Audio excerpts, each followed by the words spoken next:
Abu all దుహూర్ అనే air base సిరియాలో ఉంటుందండి.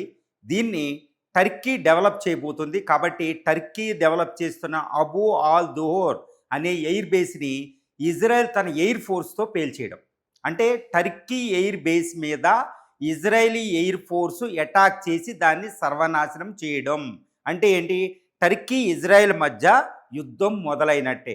ఒక టర్కీ, అది నాటో దేశం, ఇస్లామిక్ నాటో దేశం. వేరే ఇజ్రాయెల్ అనేది ఒంటరిగా రీజనల్ పవర్, అది క్రిస్టియన్ అఫినిటీ ఉండడం వల్ల ఎంటైర్ నాటో దేశాలు, అమెరికా దానికి సపోర్ట్ చేస్తూ ఉంటాయి. అంటే ఏంటి? టర్కీ ఇస్లామిక్ నాటో పెట్టిన తర్వాత దాని మీద ఇజ్రాయెల్ అటాక్, ఫస్ట్ ఆల్ దుహూర్ అని ఎయిర్ బేస్ని అటాక్ చేయడం. అంటే ఇప్పుడు టర్కీకి ఇజ్రాయెల్కి యుద్ధం రెడీ అయిపోయినట్టే. ఏదో క్షణంలో ఇటు టర్కీకి ఇజ్రాయెల్కి యుద్ధం మొదలవుతుంది. భయంకరమైన యుద్ధం ప్రారంభం అవబోతుంది. అన్లెస్ అమెరికా కానీ నాటో దేశాలు కానీ మధ్యలో వచ్చి ఆపుతే కానీ. మరి ఇండియా సపోర్ట్ ఎటు ఉంటుంది అంటే, ఇస్లామిక్ నాటోకి వ్యతిరేకంగా, ఇస్లామిక్ నాటోలో ప్రధాన దేశం టర్కీకి ఎగ్నెస్ట్గా ఇజ్రాయెల్ పోరాడుతుంది. మరి ఇస్లామిక్ నాటో ఇండియాకు కూడా ఎగ్నెస్టే, పాకిస్తాన్ ఉండడం వల్ల. కాబట్టి ఇజ్రాయెల్కి ఇండియా సపోర్ట్ చేసే అవకాశం ఉంది. ఇజ్రాయెల్ వెనకాల అమెరికా నాటో దేశాలు ఉంటే, టర్కీ వెనకాల ఇస్లామిక్ దేశాలు ఉండబోతున్నాయి, ఇంక్లూడ్ పాకిస్తాన్, సౌదీ అరేబియా. అంటే ఒక అతిపెద్ద యుద్ధ రంగానికి సిద్ధమయ్యింది. ఈ బెంజమిన్ నెతన్యాహు ధైర్యానికి ఇప్పుడు అందరూ జవహార్లు కొడుతున్నారన్నమాట. ఎందుకంటే అబీ ఆల్ దుహూర్ అని ఎయిర్ బేస్, టర్కీ ఎయిర్ బేస్ని అటాక్ చేయడం, దాన్ని సర్వనాశనం చేయడం.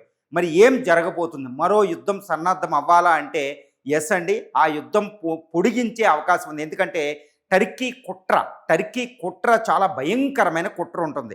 ఎందుకంటే అహ్మద్ ఆల్ సహాయిది అంటే ఈ టర్కీ యొక్క ఇంటీరియర్ మినిస్టర్, హోమ్ మినిస్టర్లు అంటారన్నమాట, ఒక పెద్ద స్టేట్మెంట్ ఇచ్చాడు. అదేంటంటే, నాగార్నో అంటే అర్మేనియాలో టెరిటరీని మేము రిలీజ్ చేసాం, డెమస్కస్ని, అలెప్పోని కూడా ఫ్రీడమ్ ఇచ్చేసాం, ఇప్పుడు మిగిలింది జెరూసలేంకి నేను గవర్నర్ అవ్వబోతున్నా.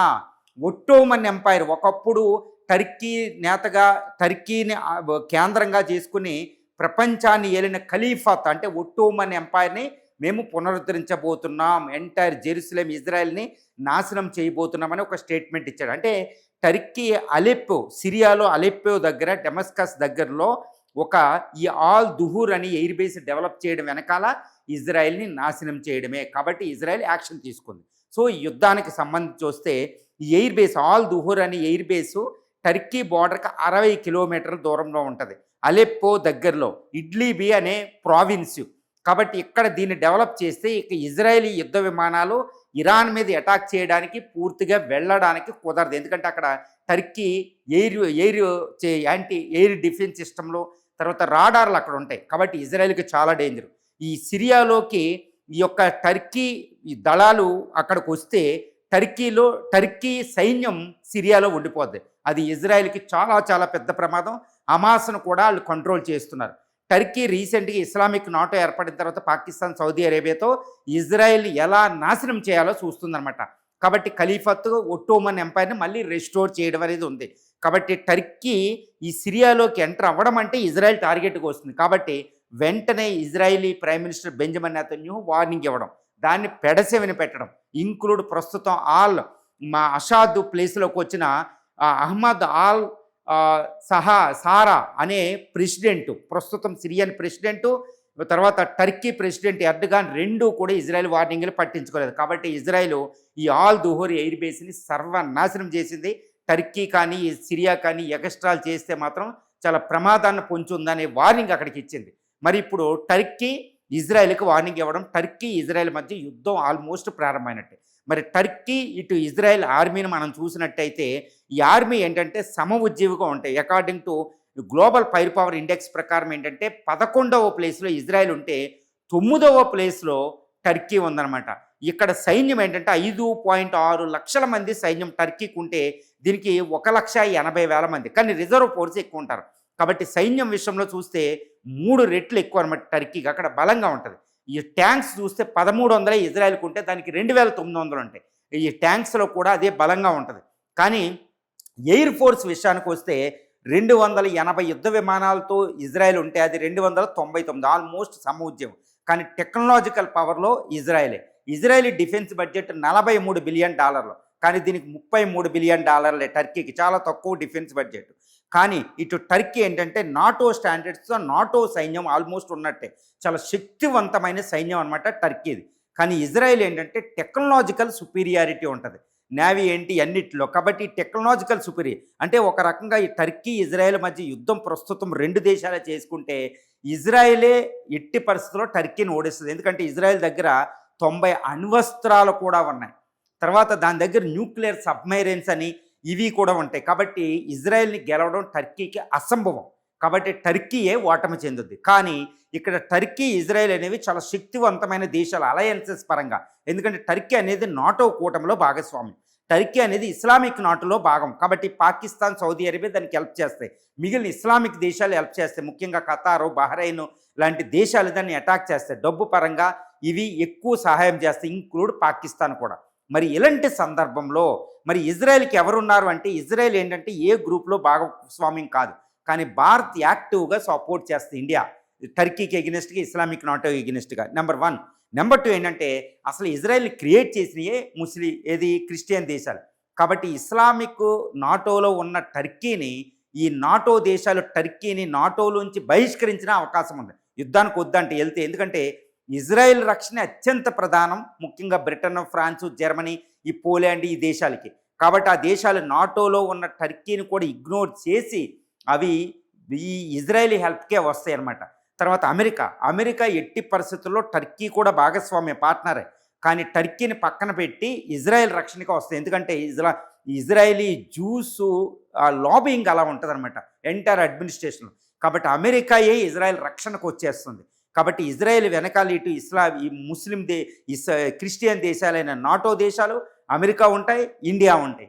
టర్కీ వెనకాల ఇస్లామిక్ దేశాలు ఒకటే ఉండే అవకాశం ఉంది. ఇలాంటి యుద్ధం ఏంటంటే 3వ ప్రపంచ యుద్ధానికి దారితీసిన ఇజ్రాయెల్దే విన్ అవుతుంది అని చెప్పడంలో ఎవ్వరికీ సందేహం ఉండదు. ఎందుకంటే ఇజ్రాయెల్ తన సెక్యూరిటీ కోసం ఎంతవరకైనా వెళ్ళిపోతుంది అనమాట. కాబట్టి అందులో భాగంగానే ఇప్పుడు మనకి అబుల్ దహూర్ ఎయిర్ బేస్ని అటాక్ చేయడం అనేది మనం చూస్తున్నాం అనమాట. మరి ఇలాంటి పరిస్థితుల్లో ఇప్పుడు టర్కీ ఇజ్రాయెల్ యుద్ధం అనేది ఆగుతుందా అంటే, ఇప్పుడు ట్రంప్ చాలా విపత్కర పరిస్థితిలో ఉన్నాడు. ఎందుకంటే టర్కీని దూరం చేసుకుంటే తర్వాత రష్యా అక్కడికి చేరిపోతుందనమాట. ఎందుకంటే అక్కడ మెడిటరేనియన్ సీ, ఈ సీ ప్రాంతంలో చాలా కీలకం. కాబట్టి టర్కీని దూరం చేసుకునే స్థితిలో ట్రంప్ లేడు. అదేవిధంగా ఇజ్రాయెల్ని అసలు దూరం చేసుకోడు.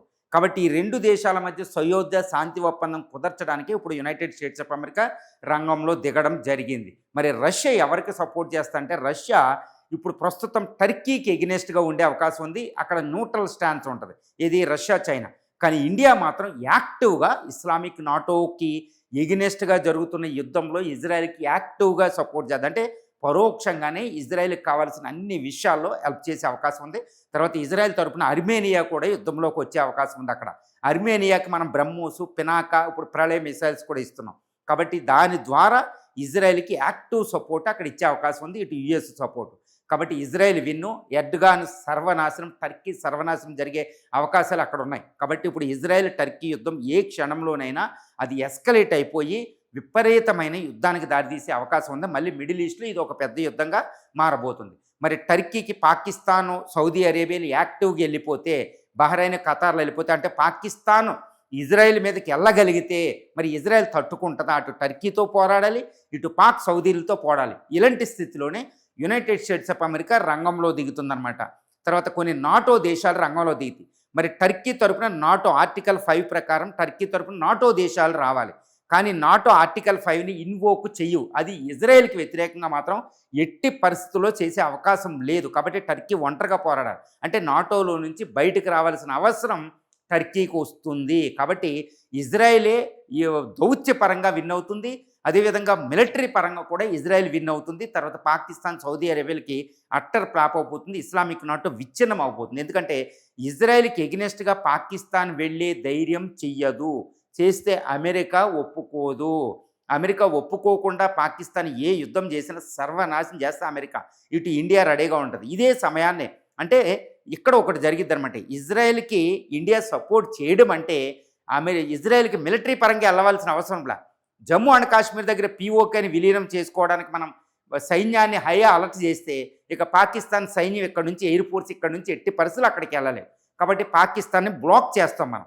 పాకిస్తాన్ని బ్లాక్ చేస్తే సౌదీ అరేబియా యుద్ధంలోకి వెళ్దాం. ఇక టర్కీ ఒంటరిది అయిపోతుంది. ఈ విధంగా ఇజ్రాయెల్కి ఎనలేని సహాయాన్ని భారతదేశం చేస్తుంది. ఒక అద్భుతమైన యుద్ధం, ఇది భారత్కు అనుకూలమైన యుద్ధం జరగబోతుంది. ఇస్లామిక్ నాటోకు ఆదిలోనే సర్వనాశనం అవడం, టర్కీ ఎడ్గాని ఇంకెప్పుడు భారత్తో పెట్టుకుంటే ఎలా ఉంటుందో దౌత్యపరంగా ఇక్కడ కనపడుతుంది.